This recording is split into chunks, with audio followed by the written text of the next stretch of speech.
This is Gidgett Sweazy, and I am with Kentucky State University Extension.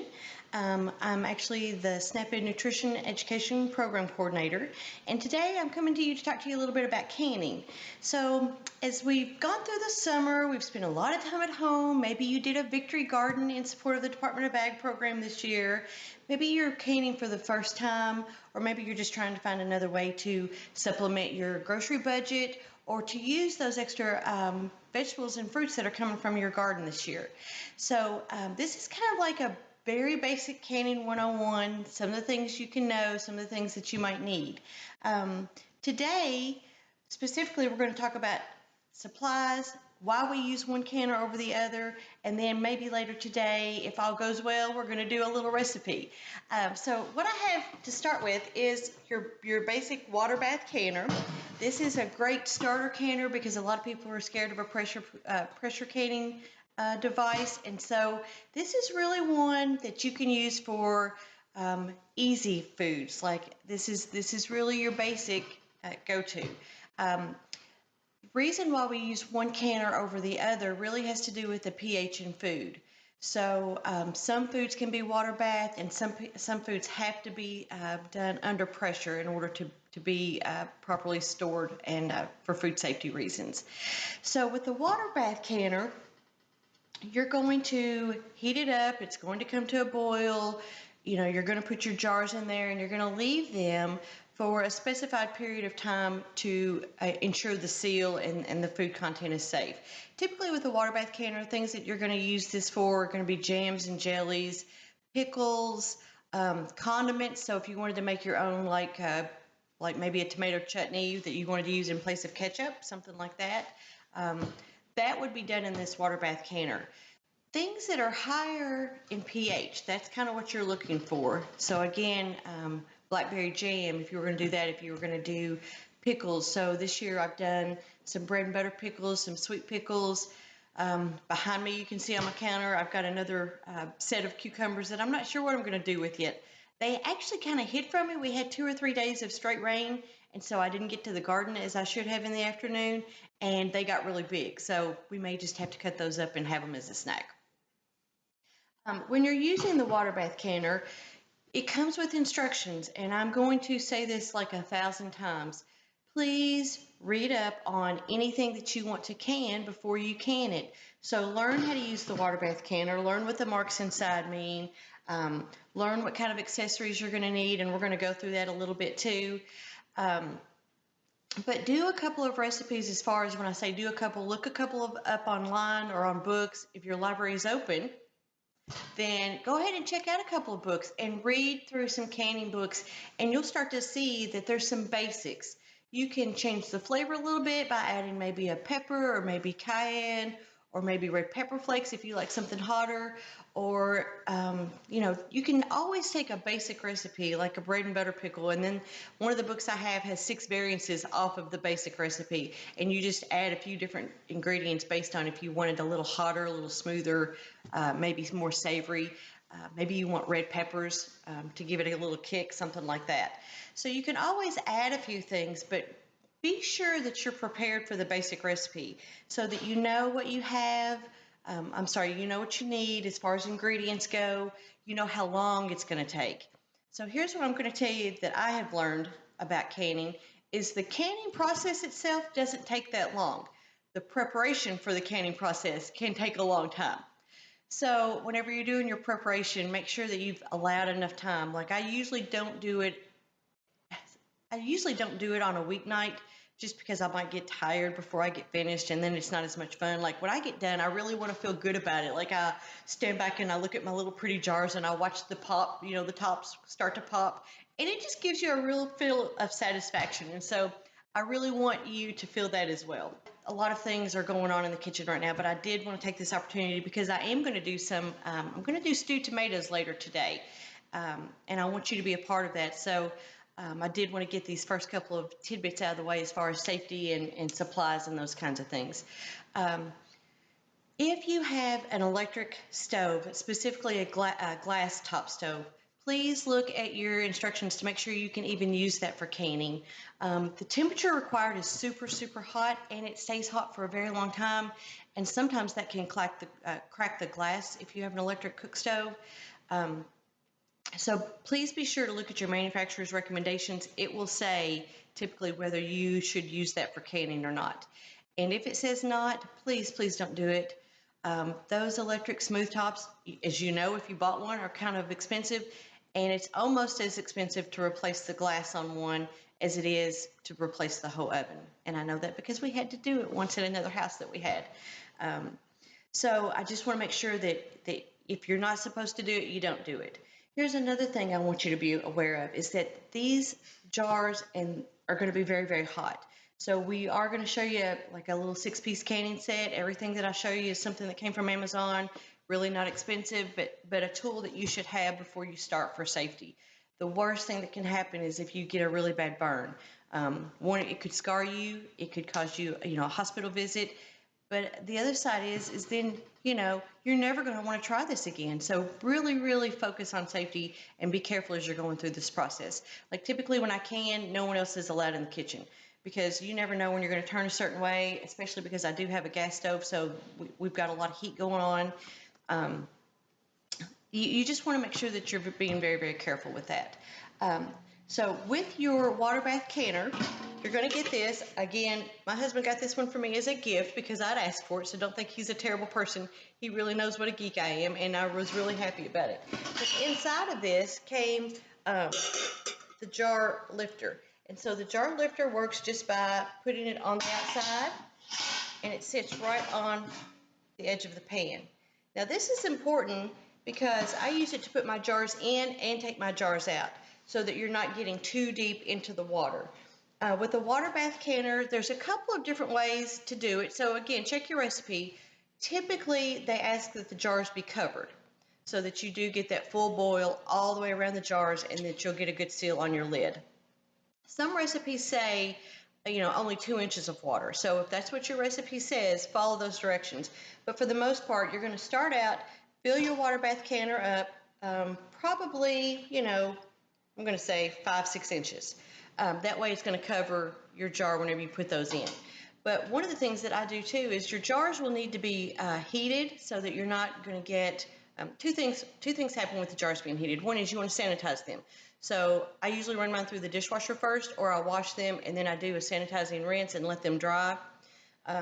If I've already washed them, like I washed a ton of jars at the beginning of the season so that they would at least be washed, dried, and then I put them back in plastic bags for storage so that they would stay clean. But anytime I'm going to can, when I'm first heating up this first batch of water, I go ahead and put them in and let them do a boil so that they're ready to go and they're warm. You want those to heat up with the water so you don't crack the jars. But I would put all of those in, put them in my little thing, and then just drop them down. Your handles will fit down under your lid, as you can see. And then whenever you get ready to get that back out, you just take a couple of your pot holders and you pull those out, and it lifts it up out of the water, and you have relieved some chances of burn. Plus, your jars are now sanitized; they're ready to go. I would then put them out on a towel and have those set aside and ready for filling. And then this I would continue to boil so that the water stays hot and at a good constant temperature while you're filling your jars with your food. Again, most water bath canner recipes call for at least 10 minutes of boiling. That does not really start until everything is back in, your water's at a good boil, and your lid is on. So typically what I will do is I'll get my jars filled, get everything back in, and I usually wait 2 to 3 minutes before I start my timer to make sure that everything's back up and going the way it should. Once you've used this a few times, you're going to find out it's really not that bad. The good side is, for right now, blackberries are almost over, but my sister did blackberries last weekend. The jam turned out great. I have continued to do pickles all summer long, so that might be something that we use this again. But those are my two favorite things. Any kind of fruit typically falls under the high pH. Your pickles. One thing I would warn you about, and we'll talk about this in a little bit, but tomato products can be done in a water bath canner or in a pressure canner. It depends on what you're doing with it. So most tomatoes need to go in the pressure canner. if you are going to use a water bath canner, you're going to need to add some store lemon juice. So just buy a little jar of lemon juice, and it'll tell you how many teaspoons to add based on the pounds of tomatoes that you're using. That's to give it a higher acidic content so that your food will be safe for storage. That's it on our water bath canner. I am going to put it to the side. And I'm actually going to move over to some of our accessories. I want to do that first before we move on to the pressure canner, because I think that's the thing that most intimidates people. And no matter what you choose, water bath or pressure canning, there's some basic things that you need to do either one and do it well so that you're successful. One is a little canning kit like this. This is called the 6-piece canning kit. It has almost everything you need as far as whenever I talk about safety and security and those kinds of things in it. One of the things it has is the jar lifter. And do I have a jar? I don't, because I'm going to show you my jars later. Oh, wait, here we go. I don't have a lid on this one. But this is just how it works. So it fits right around the lid, and you can hold it that way.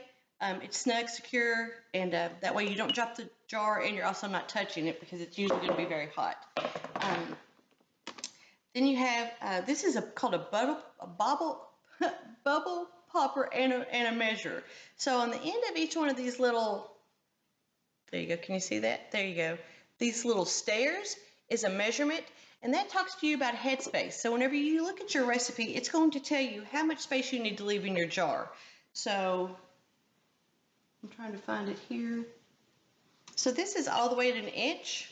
Or it can go all the way down to 1/8 of an inch. But your recipe will tell you, and this little gadget shows you to make sure that your jar is not too full. The other thing it does is it helps you pop bubbles. So whenever you first put your liquid in and your food, you want to kind of make sure that you don't have a lot of extra bubbles in there because of the oxygen. So you don't get that a lot, and it depends on, I have it in some foods more than others. I'm trying to get this glare off the window. I'm so sorry, guys. But that helps you get some of the bubbles off, and that actually contributes to the preservation of your food. This is also a jar lifter, if you will. So if you're moving it from your cabinet to another location, you can use this in that direction. And this is, I just call this my little spatula. And again, it will kind of help you get your food down in the jar properly and do that. This is also another fun gadget. I opened a can of salsa last night. I was hoping I still had the lid on the table, but I don't. But this is a magnetic lid lifter. So when your lids are in your warm water or something like that where you want to pick the lid up, it's a magnetic. So you don't have to reach your hand down in to get your lids and your rings whenever they're on the stove and they've been warmed. So that is a must-have. Again, I got mine from Amazon, but that's just because, you know, that was easy. Jars obviously are another thing. You're going to need lots of jars. How much you fix and what size jar you use is obviously going to be dependent on the size of your family, the size of your garden, how much you're trying to can. So I use pints and half pints. This is what I got. I had to go to the basement this morning to get a new round because I've used everything that I've cleaned. And I use pints and half pints because with some things like pickle relish, I use a half pint because I don't want to leave it open very long.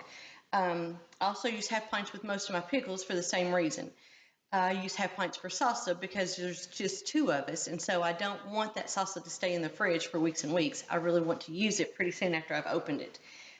With the tomato products like tomato sauce and tomato chutney and stewed tomatoes, I'm going to use the pint because what I'll use that for is a base. So the tomato sauce speaks for itself. I'm going to use that with ravioli. I'm going to use it with spaghetti. I'm going to use it with a pasta dish. The chutney, I use, a lot of times I'll use it like as a topping for meatloaf. I use that instead of maybe ketchup. And it just gives it a really wholesome, deep flavor because you've got your peppers and your onions and all those good things already in there too. With what we're going to do today is the stewed tomatoes. I'm going to do that because I'm going to use that as all kinds of things. So stewed tomatoes, once you get them in there, they're going to have some extra flavors with it, but it's a really great starter. So you can use that. Sometimes I use it with like cacciatore. I can use it as a chicken topping. I can use it as a soup base. So if I wanted to make vegetable soup or a southwestern soup, I would start with a jar of that and then just add some, chicken stock or whatever, and then all the other ingredients required for the soup to that. But the stewed tomatoes are a really good base to start lots of dishes with. So that's what we're going to do later today. I've got about 20 pounds of tomatoes in the fridge. I went ahead and skinned them last night because I had some time, but I'll walk you through how to do that also. You'll need distilled vinegar. I get a bunch because I don't want to have to go back to the store 100 times. This also comes with your 6-piece canning set, and it's called it's a funnel. So whenever you're trying to put your goodies into your jar, you'll want to use that so when you ladle in, you don't get that all over your ring because you have to clean that off before you seal the jar. Pickling and canning salt, yes, there is a difference. So please don't try to pickle and can with your regular home salt that you would use out of the shaker. There's a different structure to it. And so some recipes you can use kosher salt instead of that. So if you have kosher salt instead, that works for most recipes. But the pickling and canning salt can be found at Walmart, Ace Hardware if you have one of those. That's where I picked it up because that's where I was last. Kroger, most anything, you can get that most anywhere. So don't worry too much about that. You're going to need sugar. You're going to check your recipe before you start to make sure you have all of the ingredients you need for your seasoning. You're going to need salt. You're going to need cutting boards, you're going to need towels, you're going to need pot holders.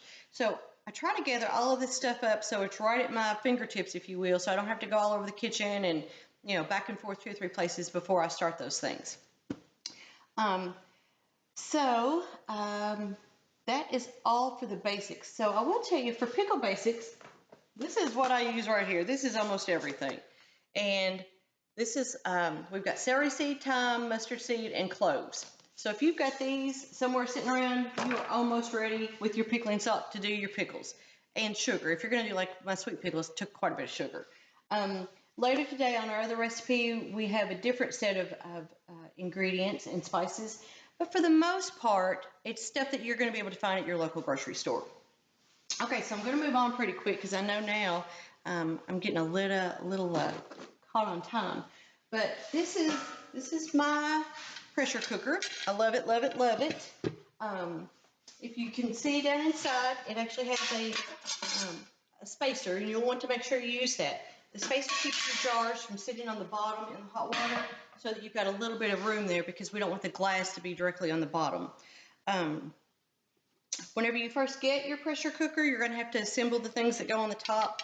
So your pressure valve. And then this is probably one of the most important pieces that people struggle with about whenever you're trying to get your seal. So this is very, very important. It does have little nicks in it because it shows you exactly how it goes in the top. This should be checked every year before you start canning. You can buy these as accessories. You don't have to buy a whole new canner whenever this goes bad, and it's not unusual for it to go bad. So like mine already has some nicks in it from this season where it's been used so much. I probably won't go ahead and buy a new one next year just because it's not that bad, but it does show some wear. The thing about pressure canners is, again, it is a lot of pressure. You're going to have your gauge on the top. This is your best friend whenever you are pressure cooking. Read your instruction manual that comes with that. There is a wealth of information in there, and it tells you everything you need to know about how much pressure, about the altitude. So, if you buy this pressure canner in Colorado, the PSI, or the pounds of pressure you need for your canning, is going to be different than it is if you use it here in Kentucky. So make sure you read this, and literally it makes it super easy. Like, I've already got mine open to the canning tomato section because I wanted to make sure that what I was going to do today was about what I thought it was going to be as far as time and pressure. So it also gives it for a couple of like specific foods, but it does do groups of foods. So like canning tomatoes. So I'm going to look at the altitude that's above 8,000 feet. And so today we're going to do 14 pounds of pressure, and we're going to do it for about 15 minutes. In all honesty, I usually leave it for about 20, just because I always want to make sure I've done that extra due diligence. But you have to monitor this. Don't walk off and leave this once you've set it, because you have to monitor that pressure. Like sometimes I have to adjust the heat whenever it starts getting a little warm inside. But please, please, please don't walk off and leave this. Here's a couple of other things. These are safer than your grandmother's was. It's got a pressure release here. It's got a safety pressure release here that's a little rubber piece that will come off. And then once we get started today, you'll see me put the pressure balance on. And it'll start making the little jiggly noise. You really won't hear that on low pressure items, but for things that we're going to do like tomatoes today, where we're doing it at about 1400 or 14,000 psi, then you will start to see that. But anyways, whenever you put your canner top on, it gives you very specific instructions. It's gonna show you where to line up your arrows. Get this on. It was really easy. There we go. And then you just squeeze it tight, and it is in a locked position. Make sure you've got your dial to the front where you can see it, and then we'll add that on as we go along. That's all I have right now as far as safety goes. We'll talk later about that in the recipe. Anything that's a low pH food, so you're going to use the pressure canner for tomatoes. You're going to use it for, I like to use it for green beans, anything with meat. So if you wanted to do rabbit, fish, poultry, any of those things, if you wanted to can those, they would be done in the pressure canner for safety. So again, you have to follow all of these regulations and rules because of food safety. We don't want botulism coming in. We don't want your family to get sick. We want your hard work to pay off. So that is it for now. Please let me know if you have any questions. Again, I'm Gidgett Sweazy with Kentucky State University. You can email me at gidgett.taylor@kysu.edu. I'll be glad to answer any questions for you that I can. And then in a little bit, we'll be back and we're going to do a recipe together.